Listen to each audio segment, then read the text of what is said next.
Seja bem-vindo ao canal Teologia Aprenda Mais. Hoje nós vamos estar falando sobre as cartas paulinas, corpus paulino, as epístolas paulinas, as 13 cartas que Paulo escrevera, Dentro dessa teologia paulina, os conceitos teológicos de Paulo, muito importante, o campeão das viagens missionárias, como diziam os pais da igreja do século II até o século IV. E uma coisa precisa que a gente pode ver, a questão de Paulo, analisando a questão de Paulo, nós vamos trabalhar e analisar uma coisa dentro da visão dessa carta relacionado a um período importante na história do apóstolo. Vamos trabalhar a questão da data, da autoria, e ver quem foi Paulo, quem foi Shaul, quem foi Shaul. Vamos analisar aqui a questão de Paulo, e para analisarmos a teologia do apóstolo São Paulo, é necessário fazermos um apanhado biográfico de sua pessoa, fazer um biográfico da sua pessoa, Vamos analisar um pouquinho quem é ele, o que ele fez, Então, vida e obra de Paulo, O nascimento de Shaul, ou Paulo, em Tarso, foi no ano 1 ou ano 5 depois de Cristo, No ano 11 depois de Cristo começa a frequentar a escola na sinagoga. No ano 20 muda-se para Jerusalém para estudar e tornar-se fariseu na escola de Gamaliel, No ano 35 depois de Cristo a experiência no caminho de Damasco, a conversão, Atos capítulo 9.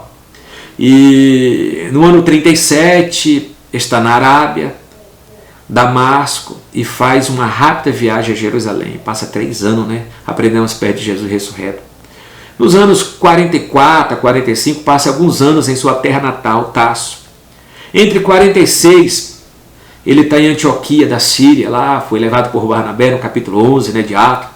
No ano 46, segunda visita a Jerusalém, registrada no capítulo 11, versículo 27 e 28, ou Gálatas 1 e 18. No ano 46 também, ele está em Antioquia. No ano 46 a 48, acontece a primeira viagem missionária, registrada lá em Atos, capítulo 13 ao capítulo 14. Outra questão também que vamos analisar dentro dessa biografia de Paulo é, no ano 49 ao 50, a 50, está em Jerusalém para o primeiro concílio da igreja, Atos capítulo 15. No ano 49 a 52, segunda viagem missionária, registrada no capítulo 15 até o capítulo 18 de Atos. No ano 53 a 58 é a terceira viagem missionária, registrada no capítulo 18 até o capítulo 28.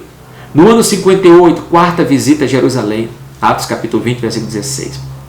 No ano 58 a 59, ele está na prisão em Cesareia, Atos 23 e 23. No ano 59 a 62, a quarta viagem missionária. No ano 60 a 62, prisão em Roma. No capítulo 27 e 28 de Atos, aquela prisão domiciliar é uma prisão. No ano 63 a 66, a liberdade e viagem a diversos lugares. Segundo a tradição, ele foi até a Espanha, segundo Jerônimo. No ano 67, morte em Roma pelo governo de Nero, não é registrado no livro de Atos. Temos alguns vestígios lá de 2 Timóteo 4, 6 e 8, sobre a questão do julgamento, que ele está preso em uma masmorra. A tradição nos informa que o apóstolo Paulo foi preso e decapitado pelo imperador Nero na Via Ostia, no ano 66, 67, que a gente for analisar, E acontece que, falando de viagem missionária, Paulo, o evangelho foi disseminado por Jesus na Palestina, enquanto a Ásia e a Europa foram evangelizadas pelo apóstolo Paulo. Paulo foi cognominado pelos pais da igreja o campeão das viagens missionárias. Muito bom. Título bem merecido. Título bem merecido. A primeira prisão de Paulo em Roma, encontra em Atos capítulo 22, foi a prisão domiciliar, diante da guarda pretoriana, como ele deixa isso bastante explícito nas cartas. Foi no ano 62 a 63, E essa carta foi escrita durante a segunda prisão de Paulo em Roma. Está registrado lá em 2 Timóteo 1 e 8, 2 Isso acontece da segunda carta ser escrita, a segunda carta a Timóteo foi escrita no ano 66 a 68. Né? Paulo está preso em uma masmorra, esperando a morte e o julgamento por Nero. Né? Essa masmorra ficava abaixo do Senado. Então Paulo está lá preso, né? Acorrentado.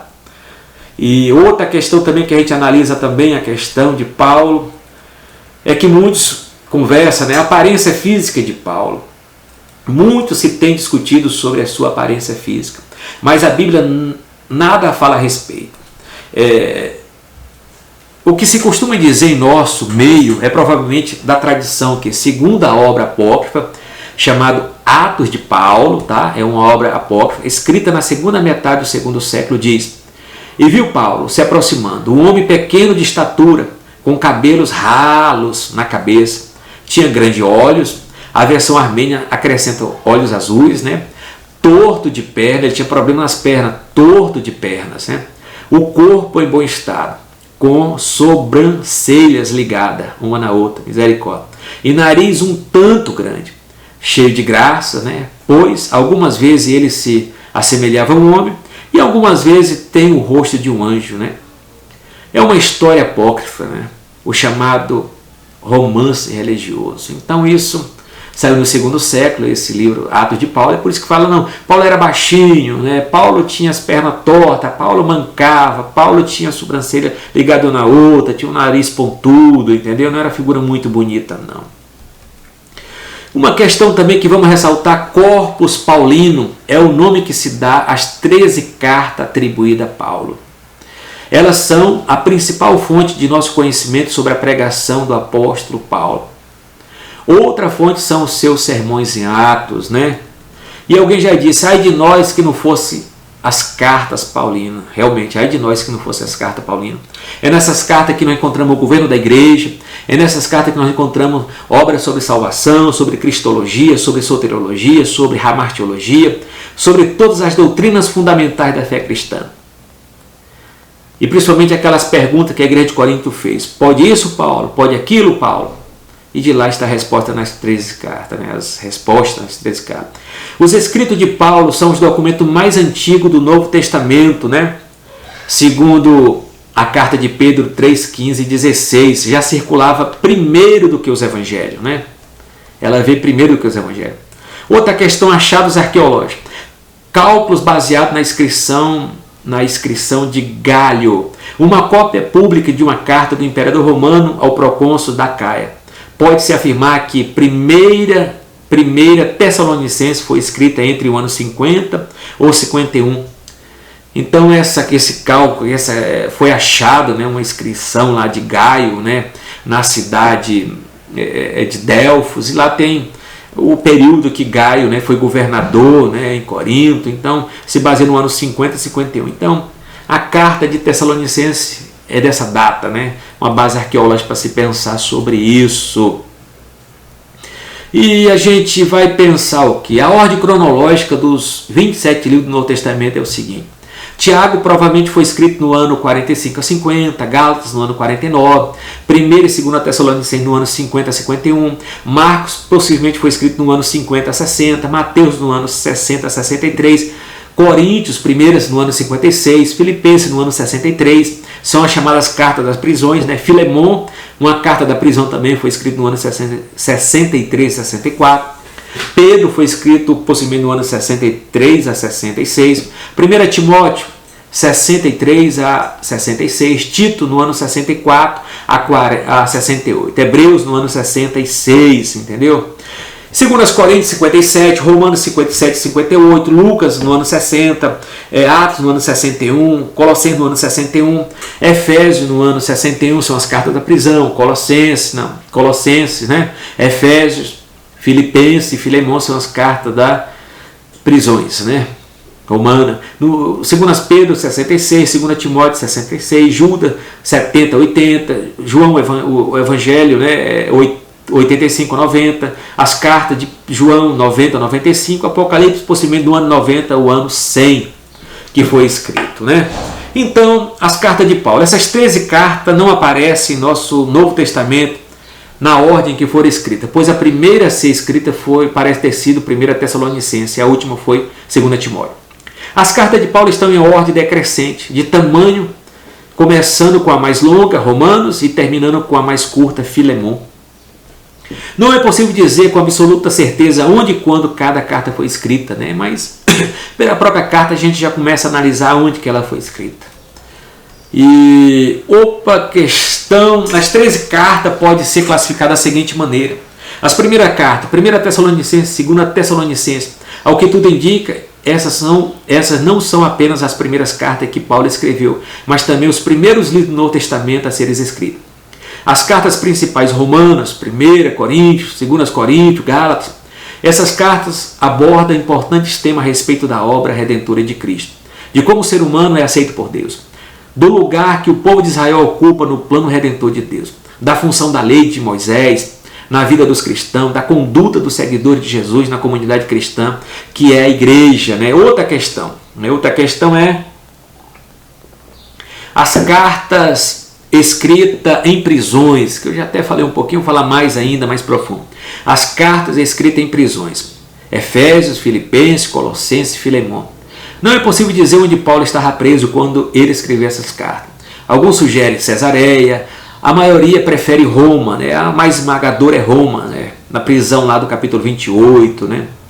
E outra questão também que a gente tem que analisar é o seguinte, as cartas pastorais, 1 Timóteo e 2 Timóteo e Tito, nessas cartas Paulo escreve como pastor, tratando de problemas que havia surgido nas igrejas, lideradas pelos seus jovens colegas, né? Timóteo e Tito.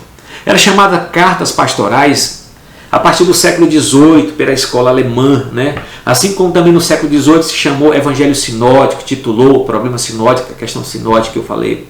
E também no século XVIII chamou essas cartas de cartas pastorais, né? Cartas pastorais segundo o seu conteúdo, né? A carta aos Hebreus, essa escrita é mais um sermão do que uma carta propriamente dita. Foi escrita por um autor desconhecido, enviada a uma igreja cristã de um local desconhecido. O que se sabe é que esses cristãos judeus de nascença estavam sendo tentados a abandonar a fé cristã e voltar para a região dos seus antepassados. Com muito argumento, o autor os anima a que mantenha os seus olhos fixos em Jesus, pois é por meio dele que a nossa fé começa e é ele quem aperfeiçoa. Né? E muitos diziam que a carta aos Hebreus foi escrita por Paulo, né? Mas não temos evidência. Qual é o problema com os liberais? As dificuldades levantadas contra a autoria paulina de alguma das cartas do corpus paulino, né? Como diferença do vocabulário, diferença de temas teológicos, estilo, diferenças e eclesiologia muito elaborada para o primeiro século. Pode ser respondida se nos lembrarmos que Paulo escreveu ao longo de 25 anos, a 30 anos de ministério, que usou amanuense, né?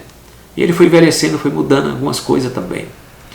Outra questão também é o seguinte, que suas cartas tratam de diferentes assuntos levantados por diferentes situações, diferentes igrejas, e que a eclesiologia já era elaborada, muito bem trabalhada, né? Como o livro de Atos mostra.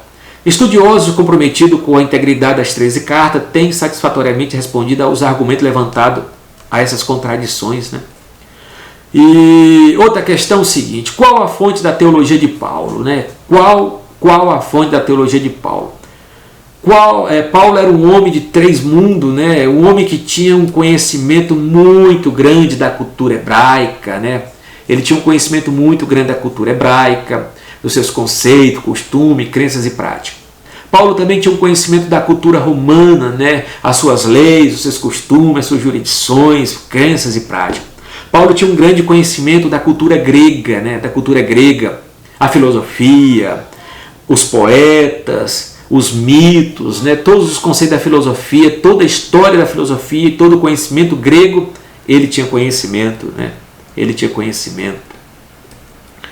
Paulo sabia falar o hebraico, Paulo sabia falar o aramaico, Paulo sabia falar o grego, Paulo sabia falar o latim, as principais línguas, principalmente o grego, que era a língua universal, a língua comercial, né? A língua de destaque do tempo que ele viveu, né? Então a teologia de Paulo se baseia em Deus, se baseia na justificação pela fé, se baseia em Cristo, se baseia na Bíblia como conteúdo e base do Antigo Testamento, né? Então terminamos aqui a questão que fala de Shaul, do apóstolo São Paulo, né? esse grande homem de Deus, o homem que viveu o ultimato, a missão, ao qual Deus o preparou para ele pregar o Evangelho. E daqui refletimos as cartas paulinas, refletimos todo o Novo Testamento, né? A Cainer de Ateque, a Nova Aliança, esses ensinos neotestamentários, né? Que Cristo nos deixou na Nova Aliança para preparar a igreja, educar a igreja, adornar a igreja, doutrinar a igreja em todo o sentido moral, teológico, doutrinário, né? E que possamos estar preparados para dizer: ora vem, Senhor Jesus. Shalom, até a próxima.